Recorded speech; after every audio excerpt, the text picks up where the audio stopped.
Arestado ang isang peking opisyal ng Armed Forces of the Philippines matapos ang ikinasang operasyon ng pulisya sa ilalim ng Oplan Olea at Oplan Paglalansag Omega sa bayan ng Nara, Palawan. Yan ang tinutukan ni Patrolwoman Eloisa Beredo. Naaresto ng pinagsanib na pwersa ng Criminal Investigation and Detection Group at iba pang law enforcement units ang isang lalaki na nagpakilalang opisyal ng Armed Forces of the Philippines sa isinagawang operasyon nito lamang ika-9 ng Setyembre taong kasalukuyan sa loob ng tanggapan ng Municipal Mayor sa Barangay Poblasyon, Nara, Palawan. Kinilala ang sospek na si alias Mark Anthony Osmeña Hasim, 34 anyos, residente ng Puerto Princesa City. Batay sa imbestigasyon, nakatanggap ng impormasyon ng mga otoridad na magpapanggap bilang Commission Officer at Intelligence Operative ng AFP ang sospek upang makipagkita kay Mayor Grande B. Danao.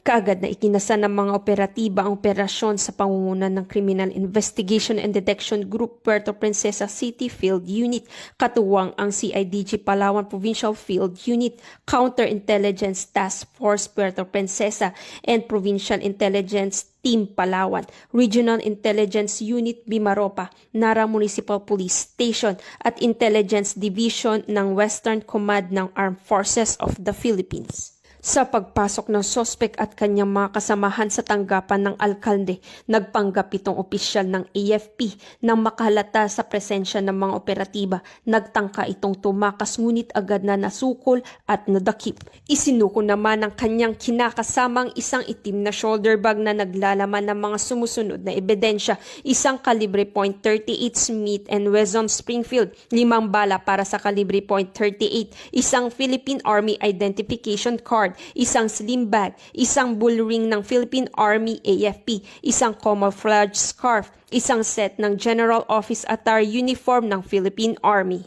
Nabigong magpakita ng kaukulang dokumento at otorisasyon ng sospek para sa pagdadala ng baril at pag-aangkin ng ranggo o posisyon sa AFP.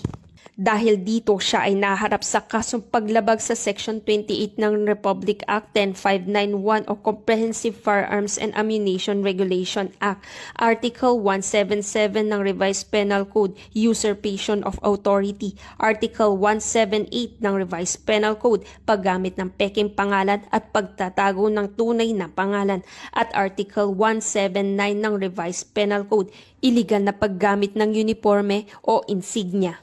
Isinagawa ang imbentaryo ng nakumpiskang ebidensya sa mismong lugar ng pagkakaaresto sa harap ng mga saksi ng barangay. Naipabatid sa sospek ang kanyang mga karapatan bago siya dinala sa CIDG Puerto Princesa City Field Unit para sa kaukulang dokumentasyon at paghahanda sa mga kaso laban sa kanya na isasampa ng Provincial Prosecutor Office, Palawan.